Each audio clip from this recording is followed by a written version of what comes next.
Oui, donc je travaille pour la communauté de communes d'Anvers-Livradois-Forez, qui regroupe 58 communes qui sont situées au sud-est du département, autour de la plaine d'Anvers, sur les monts du Forez et monts du Livradois. Donc on a mis en place un projet là de 2 ans, enfin on espère qu'il se poursuivra, d'accompagnement de la restauration collective sur notre territoire, qu'on a récemment baptisé À table, mangeons bien, jetons moins. Donc ce projet, il fait suite à différentes actions déjà menées auparavant par la collectivité, mais principalement axées sur la réduction du gaspillage alimentaire, où on avait accompagné différents établissements scolaires, mais aussi des établissements de santé, l'hôpital, les EHPAD, sur la réduction du gaspillage alimentaire, et où on a des établissements comme certains EHPAD qui ont pu diviser par 2 leur gaspillage alimentaire, ce qui représente, comme le disait Hélène tout à l'heure, des économies importantes et un levier intéressant pour intégrer des produits de qualité. Donc, suite à ces projets qui étaient menés plutôt par donc le service déchets, le service déchets et le service agriculture se sont associés pour aller plus loin et travailler sur un deuxième objectif, donc continuer de travailler sur la réduction du gaspillage alimentaire, mais travailler aussi sur l'approvisionnement durable en produits locaux de qualité, en particulier de produits biologiques, en lien avec la loi Egalim dont on a parlé, mais aussi la loi anti-gaspillage pour une économie circulaire.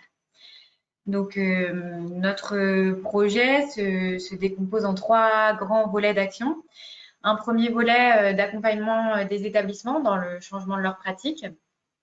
Un deuxième volet de mise en place d'un programme d'animation pédagogique pour les convives. Et un troisième volet pour travailler sur la partie agricole, pour travailler sur l'offre qui est proposée pour la restauration collective. Et puis un volet transversal de communication autour du projet.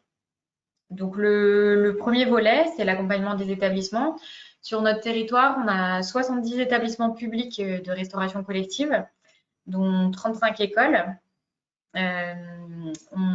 Ce qu'on souhaite proposer, donc sur ce volet-là, c'est Bio63 qui nous accompagne. Et on souhaite proposer à la fois un accompagnement individuel à la carte pour les établissements qui n'en ont jamais bénéficié. Donc, ça fait une trentaine d'établissements, principalement des écoles. Sachant que la spécificité de notre territoire, c'est qu'on a beaucoup de petites écoles. Enfin, on a des écoles qui vont de 12 repas à 130 repas, mais beaucoup d'écoles qui sont entre 15 et 30 repas et qui sont réparties sur l'ensemble du territoire. Donc, un accompagnement individualisé pour ces communes-là avec Bio63, donc avec un diagnostic, un état des lieux, un suivi sur les 2 ans du projet, en accompagnement donc, par Bio63. Une partie d'accompagnement plus collectif avec des journées d'échange entre établissements et des formations. Donc là, on s'adresse à l'ensemble des établissements volontaires. Sachant donc voilà, on a commencé les accompagnements individuels au début du mois de mai, il me semble. On a lancé le projet fin mars, commencé les accompagnements individuels début mai. On a presque 20 cantines là qui se sont engagées et on fait la première formation fin juin. Donc, en lien avec la SIC Nourrir l'avenir qui s'est associée à Bio63, composée de cuisiniers et diététiciens formateurs qui viennent donc pour une première formation fin juin sur la cuisine des produits de saison et des produits bio. Et on aura donc d'autres journées de formation sur différentes thématiques que les diagnostics pourront faire ressortir. Donc, ce qui permettra d'adapter le programme de formation qu'on va présenter aux établissements. Et puis, l'idée, c'est de présenter aussi, d'avoir des temps où on peut leur présenter les différents outils qui peuvent leur être proposés, comme AgriLocal, comme Auvergne Biodistribution, sachant que, voilà, on a certains freins en lien avec la taille de certaines de nos cantines. Voilà pour le volet de l'accompagnement des établissements. Je ne sais pas si Hélène, tu veux compléter sur l'accompagnement concret des établissements que vous proposez. C'était déjà bien complet, mais peut-être pour dire que effectivement, donc on a des rendez-vous individuels avec à la fois les cuisiniers et les élus qui gèrent un peu enfin, qui suivent la restauration scolaire. Et donc, c'est des échanges qui sont super intéressants parce qu'on va vraiment dans le détail du fonctionnement du restaurant pour après nous proposer des pistes d'action pour améliorer la qualité des repas, vraiment adaptées à leur situation initiale et à ce qu'ils ont envie aussi de mettre en place. Donc, c'est des échanges privilégiés où on aborde à la fois le fonctionnement global, le nombre de salariés qui sont présents et qui peuvent gérer cet aspect restauration collective. On aborde aussi les approvisionnements en produits locaux, en produits bio et dans les autres produits dits durables dans la loi Egalim, parce qu'on veille aussi à ce qu'ils aient connaissance de la loi Egalim et voilà, on essaye de se renseigner sur où ils en sont et est-ce qu'ils ont des difficultés pour la mettre en place. Et après, voilà, on aura donc une phase de restitution de ce diagnostic. On a aussi, pardon, un aspect lutte contre le gaspillage alimentaire où on met en place des pesées dans les restaurants pour qu'ils puissent avoir une idée de ce qu'ils jettent en aliments. Et du coup, voilà, on fera des restitutions individuelles aussi pour aborder tous ces points et établir un plan d'action pour améliorer la qualité des repas. Voilà pour l'accompagnement individuel. Et une partie que j'ai oubliée, donc l'idée c'est de réduire le gaspillage alimentaire, intégrer des produits locaux de qualité et pour les déchets restants de développer le compostage, sachant que c'est quelque chose qu'on a déjà beaucoup développé sur le territoire, mais il y a quelques établissements qui ne sont pas encore équipés. Donc dans le cadre de ce projet, on les équipe en composteurs ou on les accompagne pour qu'ils puissent composter les déchets de leur cuisine dans les composteurs de bois. Voilà pour la partie accompagnement des établissements.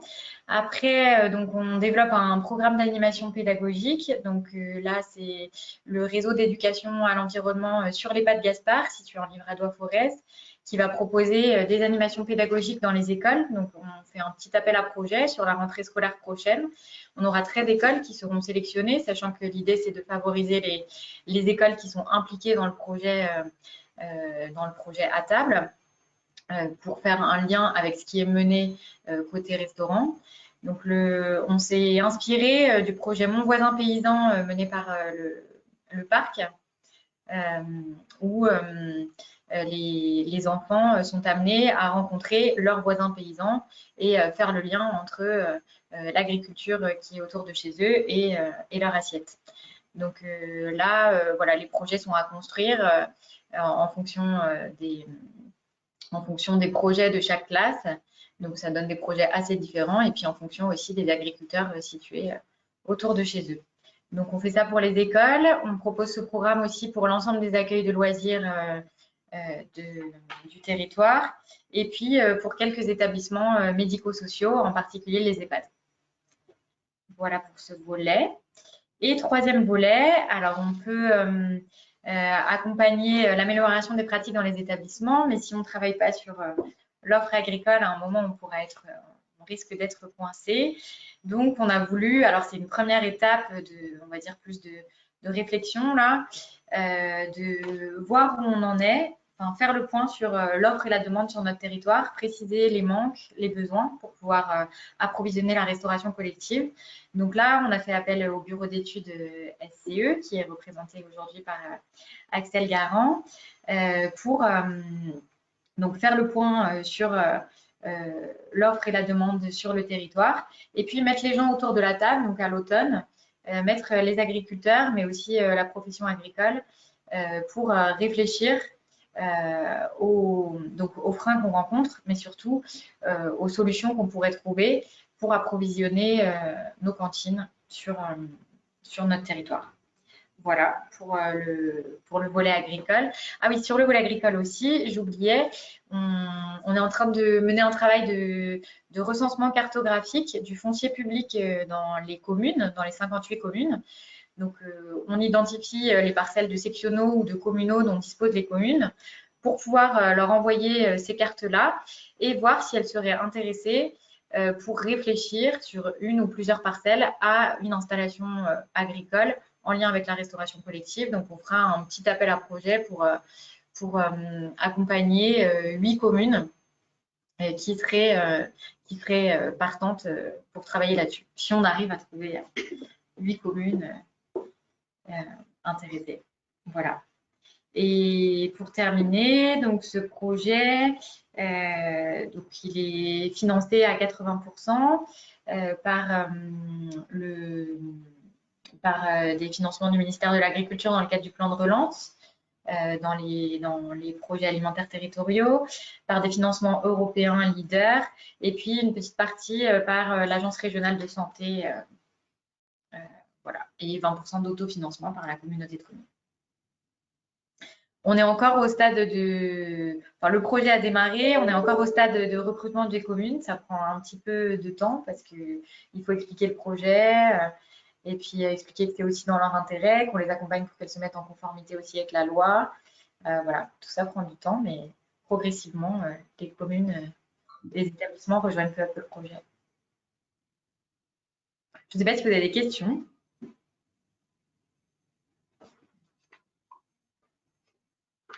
Si, une. Donc, Lynn, copain du PAT. J'ai une question, c'est justement sur est-ce que les communes, elles sont plutôt ouvertes ou plutôt réfractaires? Enfin, vous les avez ressenties comment quand vous les rencontriez, de C'est manière très générale? variable. On a des communes qui étaient volontaires et qui se sont engagées rapidement. Et puis, il y en a qui n'ont pas souhaité s'engager dans le projet. Mais en fait, enfin, nous, on avait ciblé des communes, pré-ciblé des communes quand on a écrit le projet. Et on a des établissements volontaires qui n'étaient pas ciblés. Donc, en fait, on travaille avec les personnes qui sont volontaires à la place de ces communes-là. Après, voilà, il y a aussi des communes où il leur faut un peu de temps, du temps d'explication, qui ne sont pas forcément bien au courant aussi des lois Egalim, de la loi Egalim. Voilà, c'est assez variable selon les communes. D'accord, merci.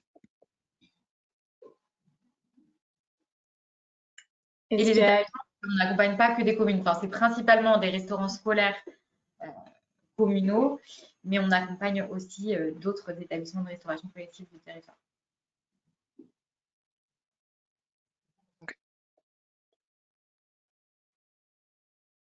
Est-ce qu'il y a d'autres marques ou d'autres questions par rapport à ce projet?